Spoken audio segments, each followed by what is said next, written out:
Now remember, the poor people really didn't care about this war. They were either neutral, they were against it, or whatever. But the rich people knew that if they gave them a little something to incentivize them, that they would do it. They were dangling a little bit of something in front of them.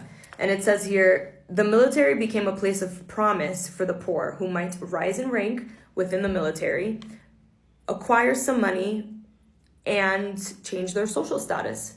So that is what the elite colonialists were like, okay, poor people, we know you don't want to fight, but hey, we'll give you some money. Hey, we'll treat you better. Hey, you'll have some land. It says here was the traditional device by which those in charge of any social order mobilized and disciplined a recalcitrant population, offering the adventure and rewards of military service to get poor people to fight for a cause they may not see clearly as their own. Okay, let's fast forward here.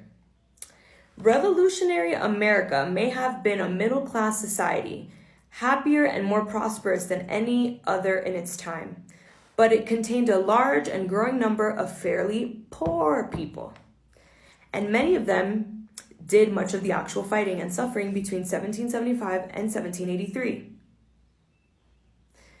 The thing is, as it says here, ruling elites seem to have learned through the generations, consciously or not, that war makes them more secure against internal trouble.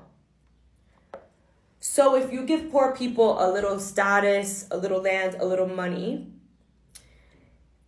then they will stop pointing the finger at you. And if you multiply that by the masses, then the rich people don't have as big of a problem anymore. But the only way for those people to have access to those things that they're dangling in their face is to go to war. So without the war, the issues would still be internal, but now they could be external, and the rich people can continue being rich.